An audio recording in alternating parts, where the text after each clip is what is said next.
अस्सलाम वालेकुम नाज़रीन, मेरा टीवी न्यूज़ में आओ यहाँ सायरा सुमरो आओ यहाँ पेरिया गुल सब खबर ही का नजर हेडलाइन ते। चीन पाकिस्तान के ईरान ऐं अमरीका में ट्याकड़े जूं कोशिशूं वधीक तेज़ करण जी दरख़्वास्त करे छॾी। नायब वज़ीर आज़म इसहाक़ डार सां चीनी पहिरीं वज़ीर वांग ई जो टेलीफोनिक राब्तो। चीनी पहिरीं वज़ीर चयो आहे त पाकिस्तान हुरम्स वारो लंघ खोलण जे हवाले सां मसइलनि जे हल में किरदार अदा करे। चीन पारां पाकिस्तान ते जल्द अमन जी बहाली लाइ कोशिशूं जारी रखण ते ज़ोर। अमरीकी सदर डोनाल्ड ट्रम्प अॼु 2 ॾींहं जे दौरे ते चीन पहुचंदो। वॉशिंगटन खां बीजिंग रवानगी लाइ अॼु ईरान खे नई धमकी ॾेई छॾी। डोनाल्ड ट्रम्प चयो आहे त ईरान पाण खे ठीकु करे न त असां पंहिंजो कमु मुकमल कंदासीं। जेके चवनि था त ईरान खे एटमी हथियार रखण जी इजाज़त ॾियणु घुर्जे उहे बेवकूफ़ आहिनि। मीडिया सां ॻाल्हाईंदे अमरीकी सदर चयो आहे त अमरीका ईरान सां बहितर डील चाहे थो जंहिं सभिनी मुल्कनि खे फ़ाइदो थींदो।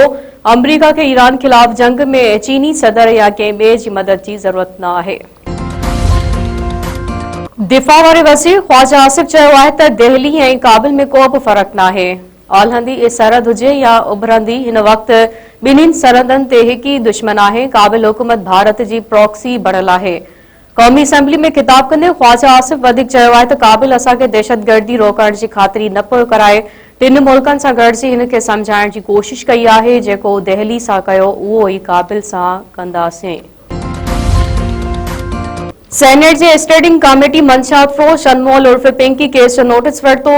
डीजी एएनएफ ईंदड़ इजलास में तलब। स्टैंडिंग कमेटी जे चेयरमैन चयो आहे त ॿुधायो वञे त अनमोल उर्फ पिंकी कंहिंखे ड्रग सप्लाई कंदी हुई। रांची में गिरफ़्तार मंशा अफरोज अनमोल उर्फ पिंकी जो 3 ॾींहं जो जिस्मानी रिमांड मंज़ूर। गुज़िरियल ॾींहुं अदालत जवाबदार औरत जी जिस्मानी रिमांड जी दरख़्वास्त रद्द कई हुई। डीआईजी ॾखण जो चवणु आहे त अॼु जवाबदार औरत जे रिमांड जी ॿीहर दरख़्वास्त कई वई। अनमोल उर्फ पिंकी मथां अॻु में दाख़िल थियल केसनि जा तफ़सील बि गॾु कया पिया वञनि। मंशा अफरोज औरत खे प्रोटोकॉल ॾियण ते एसएचओ इंस्पेक्टर ऐं 2 लेडी कांस्टेबल मुअतल।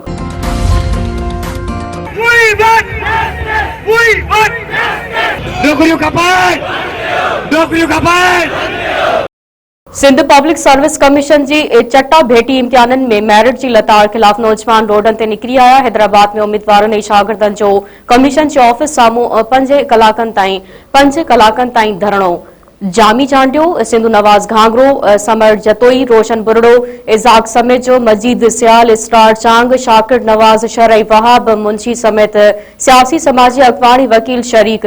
उम्मीदवारनि पारां एसपीएससी चेयरमैन खे हटाइण, चट्टा भेटी इम्तिहान जा नतीजा रद्द करण ऐं शफ़ाफ़ जांच जो मुतालबो। अॻवाननि चयो आहे त सिंध पब्लिक सर्विस कमीशन जो इदारो पंहिंजी साख विञाए चुको आहे। ग़रीब नौजवाननि जे हक़नि ते धाड़ो हणी नौकरियूं विकिरो कयूं थियूं वञनि। मेरिट जी लताड़ जो सिलसिलो बंदि थियणु घुर्जे। ॿी सूरत में एहतजाजी तहरीक हलाई वेंदी।